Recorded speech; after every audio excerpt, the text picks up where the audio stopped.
The smile. Smile at each other, smile at your wife, smile at your husband, smile at your children, smile at each other. It doesn't matter who it is. And that will help you to grow up in greater love for each other. Mother Teresa. Many Americans are familiar with The Little Prince, a wonderful book by Antoine de Saint-Exupery.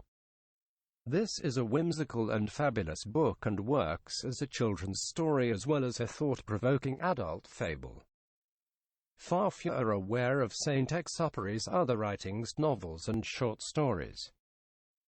Saint-Exupery was a fighter pilot who fought against the Nazis and was killed in action. Before World War II, he fought in the Spanish Civil War against the fascists. He wrote a fascinating story based on that experience entitled The Smile, Sourire. It is this story which I'd like to share with you now. It isn't clear whether or not he meant this to be autobiographical or fiction. I choose to believe it is the former. He said that he was captured by the enemy and thrown into a jail cell. He was sure that from the contemptuous looks and rough treatment he received from his jailers he would be executed the next day. From here I'll tell the story as I remember it in my own words. I was sure that I was to be killed. I became terribly nervous and distraught.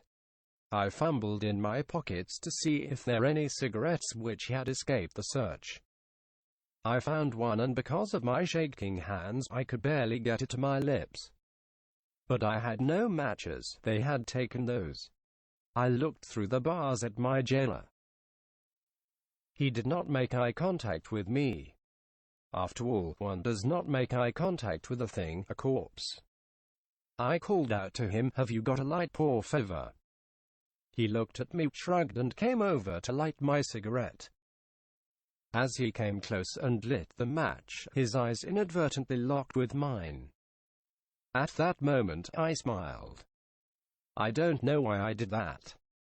Perhaps it was nervousness, perhaps it was because, when you get very close one to another, it is very hard not to smile. In any case, I smiled. In that instant, it was as though a spark jumped across the gap between our two hearts, our two human souls.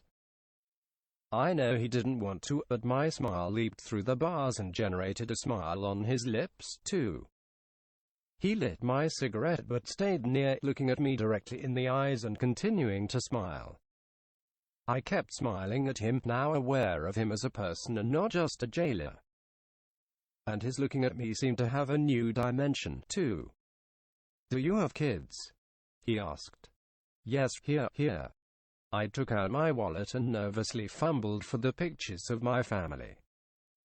He, too, took out the pictures of his ninos and began to talk about his plans and hopes for them. My eyes filled with tears. I said that I feared that I'd never see my family again, never have the chance to see them grow up. Tears came to his eyes, too. Suddenly, without another word, he unlocked my cell and silently led me out. Out of the jail, quietly, and by back routes out of the town. There, at the edge of town, he released me. And without another word, he turned back toward the town. My life was saved by a smile. Yes, the smile, the unaffected, the unplanned, natural connection between people.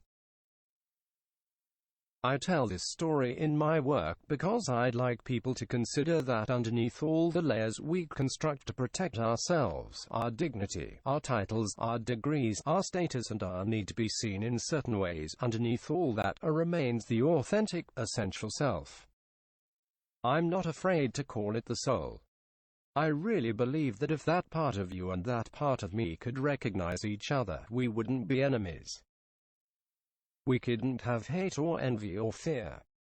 I sadly conclude that all those other layers which we so carefully construct through our lives distance and insulate us from truly contacting others. Saint-Exupery's story speaks of that magic moment when two souls recognize each other. I've had just a few moments like that. Falling in love is one example. And looking at a baby. Why do we smile when we see a baby? Perhaps it's because we see someone without all the defensive layers, someone whose smile for us we know to be fully genuine and without guile. And that baby soul inside us smiles wistfully in recognition. Panic McCarty.